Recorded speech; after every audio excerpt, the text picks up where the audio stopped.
Your adult contemporary radio station in Zambia, connecting you to the newsmakers and events that make news in the global village.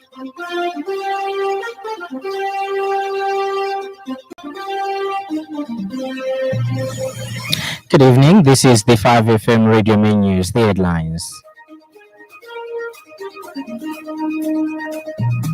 17 injured in Chisamba road traffic accident. CEC launches 24 new learning grant products for 2026. And gunmen abduct 28 Muslim travelers in central Nigeria. This bulletin is live on our Facebook page, 5FM Radio Zambia, and live on our YouTube channel, 5FM Radio Zambia. With the details, my name is Lance Sannie. The Zambia Police Service has recorded a road traffic accident in the Chisamba area in which 17 passengers sustained injuries. The accident occurred on December 23, 2025 at around 06 hours along the Great North Road. Police Public Relations Officer Godfrey Chilabi said the incident involved a Scania bus operated by Victoria Bus Services, which was traveling from Lusaka to Kabwe. Mr. Chilabi stated that out of the 60 passengers on board, 43 escaped unhurt, while 17, including a 6-month-old infant, sustained injuries. He explained that the injured passengers were rushed to Liteta Hospital, where 5, including the infant, remained admitted, while 12 have since been discharged after receiving medical treatment. Preliminary investigations indicate that the driver lost control of the vehicle due to excessive speed, causing the bus to veer off the road and overturn. The Zambia Police Service has since launched investigations into the incident and has urged all road users to exercise caution, adhere to prescribed speed limits, and observe traffic rules to prevent similar occurrences.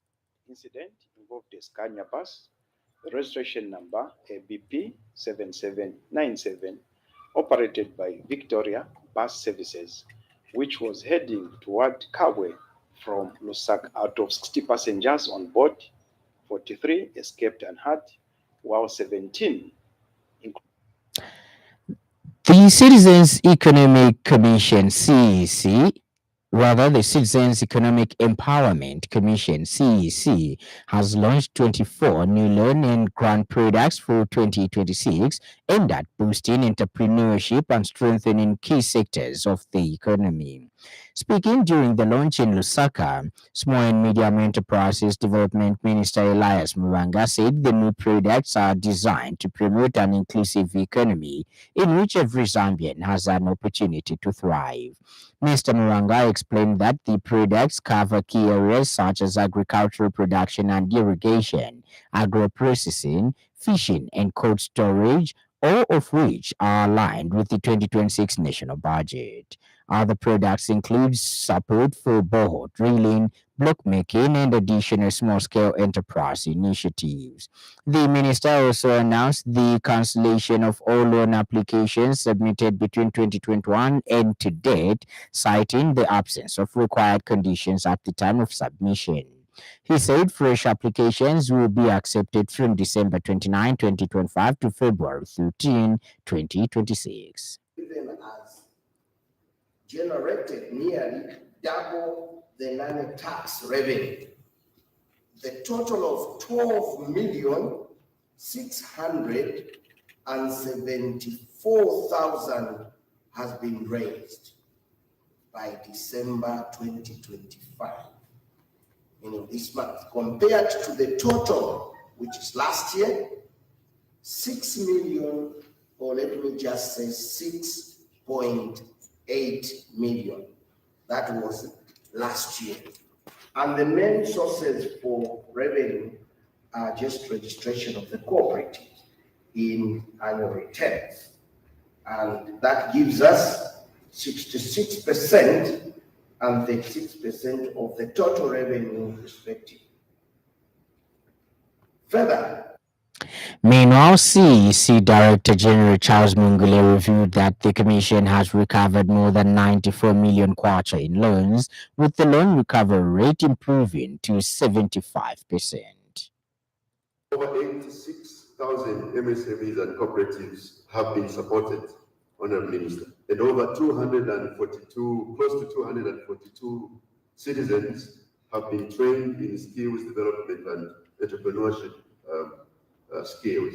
Over 139 sustainable jobs have been created. This year alone, Honorable Minister, the Commission recovered close to 93 million kwacha.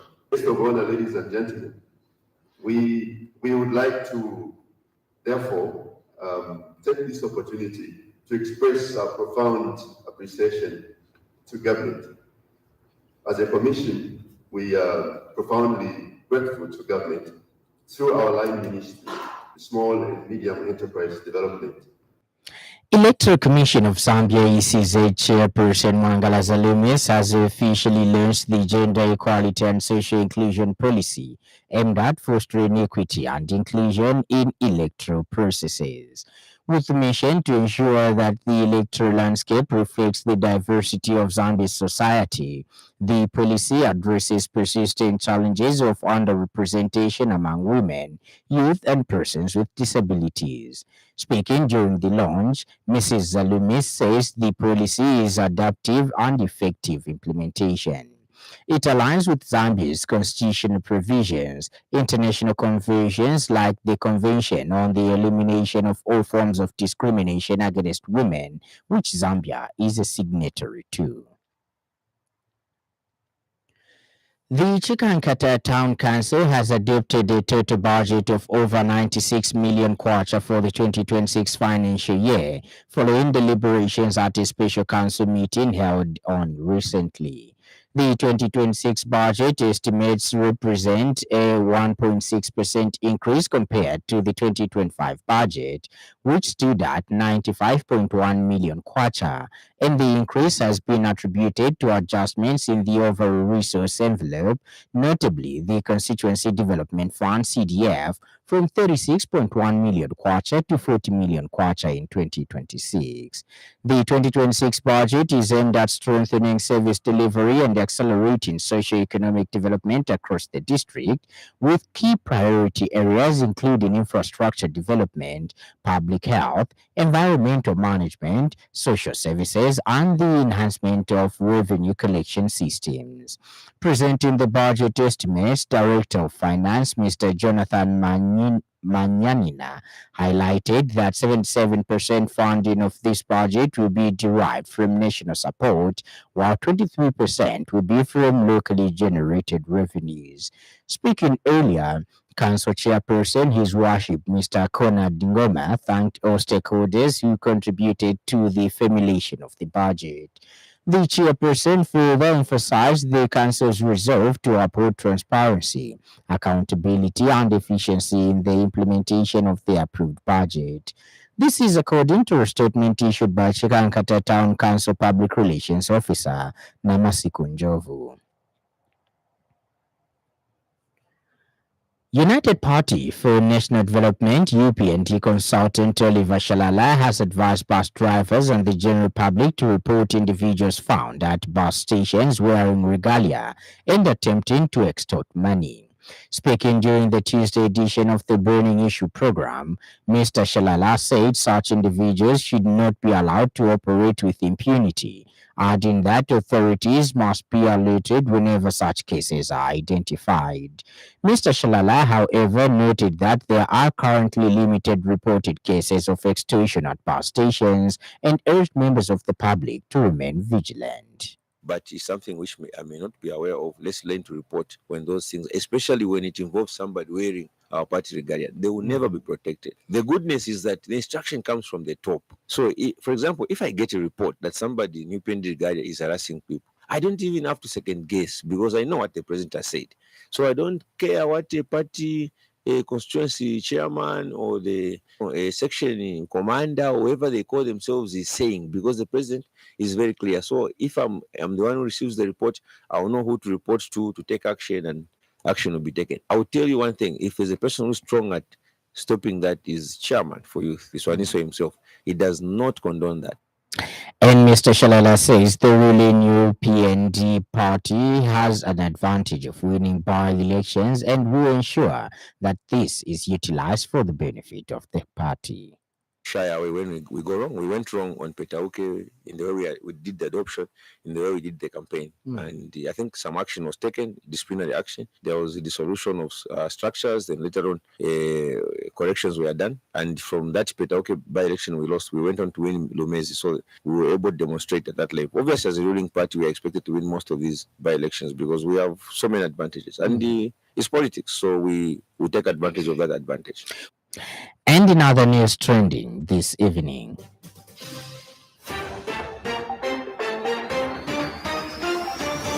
Education Minister Douglas Yaralima has officially released the 2025 primary school leaving examination and junior secondary school leaving examination results.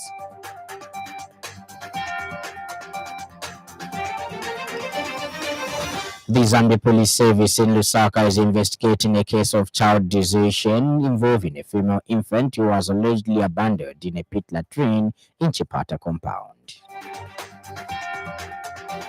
Up next, the business news. 5FM Radio Business News. We mean business. Keep you current in commerce, trade, and industry, local and global. It's our business to keep you informed about business. Good Times Steel Company Zambia Limited has awarded Christmas bonuses and food hampers to its employees in recognition of their dedication and hard work throughout 2025. The company spent over 2 million kwacha on Christmas hampers, with each employee receiving essential food items including mealie meal, flour, rice, cooking oil, sugar, salt, chicken, juice, potatoes, and mayonnaise. Speaking during the Christmas bonus program, Garden Park Ward 10 Area Councillor Gerard Samboko commended Good Times Steel Zambia Limited for its consistency in motivating and appreciating its employees. Mr. Samboko said the initiative reflects a strong organizational culture that values workers. Allow me to begin by commending Good Times Steel Zambia Company for its consistency its employees. This is not just something we see once in a while, but something that has been part of their organization. We witnessed it clearly during this year's Labor Day celebration, and today, once again, during this Christmas festival, you have demonstrated that your workers are valued and appreciated. At the same event, National Union of Commercial and Industrial Workers Regional Union Secretary Frederick Makungu also praised management for its efforts. Mr. Mukunga said the union is impressed with the initiative and encouraged workers to remain disciplined and committed to their duties. This gesture demonstrates management's recognition of hard work and commitment shown by employees throughout the year. As a union, we are pleased with this initiative as giving back to workers serves as the motivation and encourages even greater dedication and productivity as we move into 2026. We reaffirm our commitment to continue partnering with the management in a spirit of mutual respect and cooperation, with the aim of improving conditions of service for all my fellow workers. Let us remain disciplined. Meanwhile, Good Times Steel General Manager Deborah Kambaki expressed gratitude to employees for sustaining company operations despite production challenges caused by electricity supply constraints. Mr. Kambaki said management remains committed to sharing the festive season with workers and their families as a token of appreciation for their continued dedication.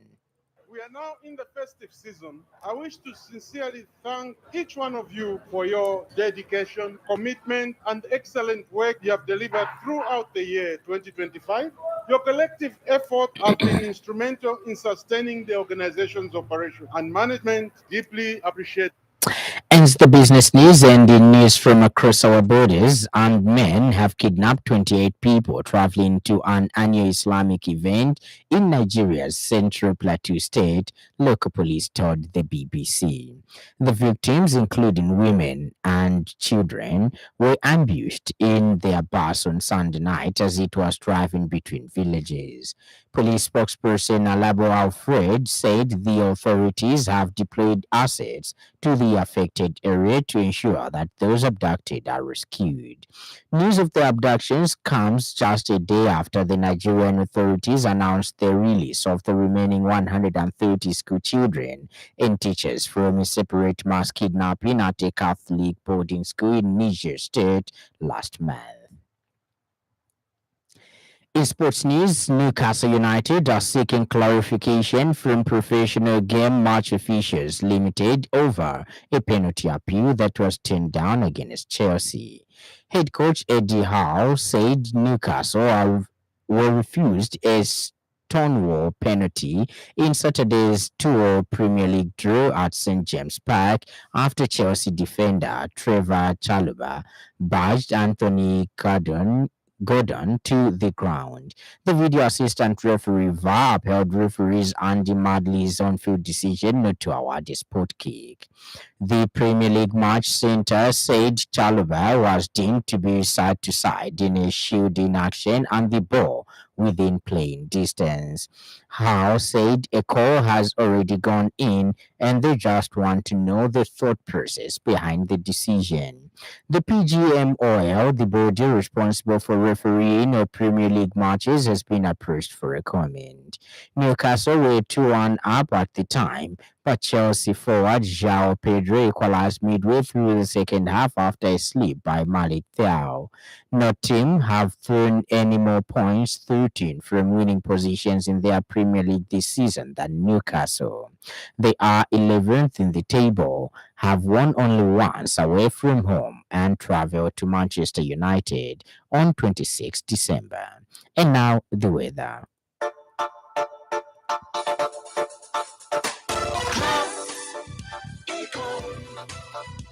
Class Econ Roofing Africa. Class Econ Roofing, plot 17100 off Katanga Road, 150 meters from Mumbwa Road, Chinika Industrial Area, Lusaka. Class Econ Roofing. Class plus economy. Class Econ. Class Econ Roofing Africa. Class Econ. Southern Lusaka, Central Copperbelt, Northwestern Luapula, Northern Muchinga, and Eastern Provinces mainly cloudy with rainfall and thunder. Western Province partly cloudy, slightly windy and mild with isolated rainfall and occasional thunder. Ends our weather report, and that item brings us to the end of the news. But before we go, a recap of the stories that made headlines.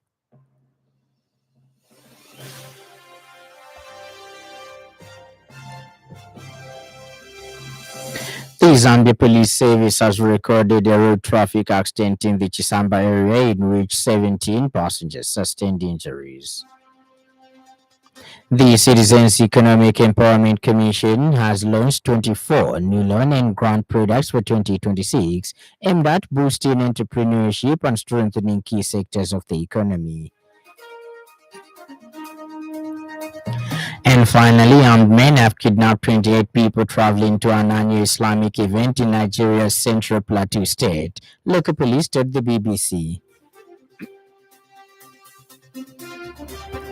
For more news, follow us on Facebook, 5FM Radio Zambia, and subscribe to our YouTube channel, 5FM Radio Zambia. On behalf of the entire news crew and the technical department, thank you for listening to the happy world of 5FM. Stay safe and stay tuned to 5FM Radio. My name is Lance Sannie. Enjoy the rest of the evening.